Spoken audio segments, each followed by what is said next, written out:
Luke 14. One Sabbath day, Jesus went to eat dinner in the home of a leader of the Pharisees, and the people were watching him closely. There was a man there whose arms and legs were swollen.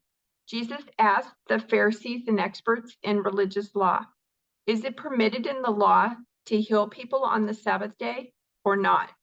When they refused to answer, Jesus touched the sick man and healed him and sent him away. Then he turned to them and said, "Which of you doesn't work on the Sabbath? If your son or your cow falls into a pit, don't you rush to get him out?" Again, they could not answer. When Jesus noticed that all who had come to the dinner were trying to sit in the seats of honor near the head of the table, he gave them this advice: "When you are invited to a wedding feast, don't sit in the seat of honor. What if someone who is more distinguished than you has also been invited? The host will come and say, 'Give this person your seat.' Then you will be embarrassed and you will have to take whatever seat is left at the foot of the table. Instead, take the lowest place at the foot of the table. Then when your host sees you, he will come and say, 'Friend, we have a better place for you.' Then you will be honored in front of all the other guests.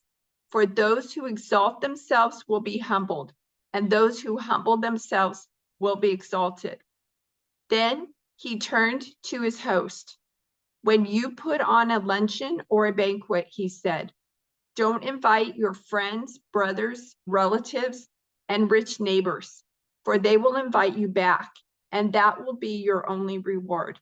Instead, invite the poor, the crippled, the lame, and the blind. Then at the resurrection of the righteous, God will reward you for inviting those who could not repay you." Hearing this, a man sitting at the table with Jesus exclaimed, "What a blessing it will be to attend a banquet in the kingdom of God."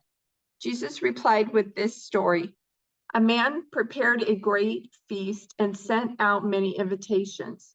When the banquet was ready, he sent his servant to tell the guests, 'Come, the banquet is ready.' But they all began making excuses. One said, 'I have just bought a field and must inspect it. Please excuse me.' Another said, 'I have just bought 5 pairs of oxen and I want to try them out. Please excuse me.' Another said, 'I just got married, so I can't come.' The servant returned and told his master what they had said. His master was furious and said, 'Go quickly into the streets and alleys of the town and invite the poor, the crippled, the blind, and the lame.' After the servant had done this, he reported, 'There is still room for more.'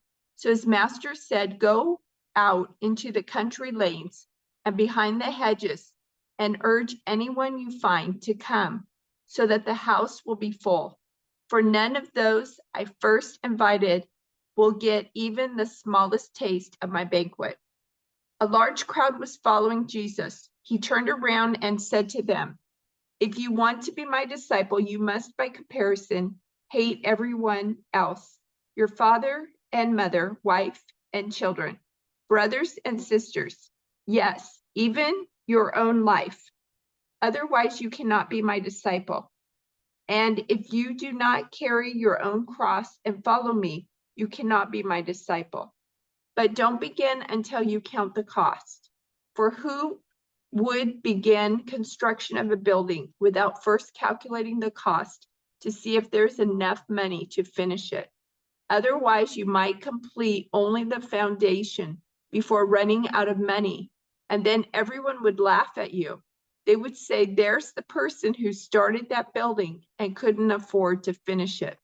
Or what king would go to war against another king without first sitting down with his counselors to discuss whether his army of 10,000 could defeat the 20,000 soldiers marching against him? And if he can't, he will send a delegation to discuss terms of peace while the enemy is still far away. So you cannot become my disciple without giving up everything you own."